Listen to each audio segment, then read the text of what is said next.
OK អញ្ចឹងលំហាត់បន្ទាប់គេឲ្យយើងchange the following output ទៅជាចេះវិញអញ្ចឹងនៅក្នុង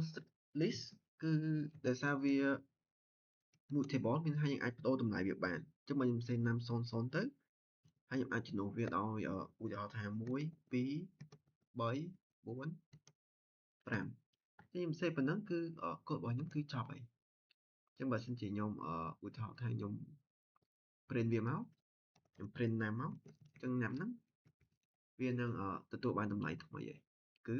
1 2 3 4 5ប៉ុន្តែobjective របស់លំហាត់យើងគឺគេអត់ឲ្យប្រើចឹងទេគេឲ្យយើងប្រើ for loop តែយើងធ្វើម៉េចដើម្បីប្រើ for loop បានអញ្ចឹងខ្ញុំអាចសេថា for អឺ for អីគេខ្ញុំអាចដាក់ថា for n in ខ្ញុំលុបចោលសិន for n in 5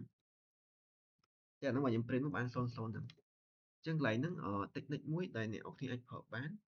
គឺប្រើការទៅដល់ index មួយរបស់ list របស់យើងអញ្ចឹងឧទាហរណ៍ថាខ្ញុំ say n អញ្ចឹងខ្ញុំអាច say ថា in range ហើយប្រវែងរបស់ណាំរបស់ខ្ញុំអញ្ចឹងដោយសារតែវាមានម៉ាលេខ1 2 3 4 5អញ្ចឹងអាចដាក់5បានអត់ចឹងអ្នកខ្ញុំក៏ជាឆ្ងល់ហើយថាហេតុអីបើខ្ញុំដាក់5អញ្ចឹងដល់ពេលខ្ញុំសេចឹងហើយខ្ញុំអាចសេថាណាំអានេះខ្ញុំដូរដាក់ i វិញកុំឲ្យវាញ៉ៃដាក់ណាំនៃ i ចេះហើយខ្ញុំដាក់ស្មើឲ្យi ឧទាហរណ៍ណាអូខេអញ្ចឹងឥឡូវយើងមានណាំនៃ i អត់ហើយ i យើងដំបូងឡើយគឺចាប់ដើមដោយលេខប៉ុន្មានគឺចាប់ដើមដោយលេខ0អញ្ចឹងមានថាវានឹងទៅចាប់យក index ទី0ដែលត្រូវនឹងលេខ0ហើយដាក់0ស្មើ0ព្រោះដំបូងឡើយ i ស្មើ0តើដល់ពេលវាចប់ loop ទី1វាទៅធ្វើការ update តម្លៃ i អញ្ចឹង i នេះនឹងឡើងទៅជាប៉ុន្មានទៅជា1វិញអញ្ចឹងណាំនៃ1 i គឺស្មើ1អញ្ចឹងថាណាំនៃ1ត្រូវនៅកន្លែងនេះអញ្ចឹងកន្លែងហ្នឹងត្រូវដូរទៅលេខប៉ុន្មានលេខ1ចុះដល់ពេលលើកទីលើកបន្ទាប់មក i នេះនឹង update តម្លៃអញ្ចឹងលើក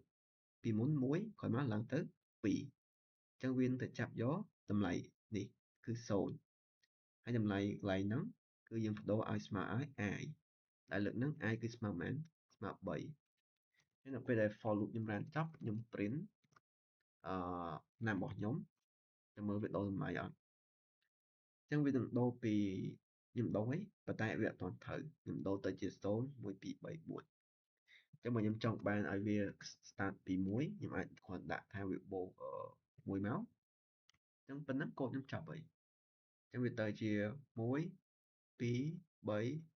ហើយនឹង5តោះនេះអូខេ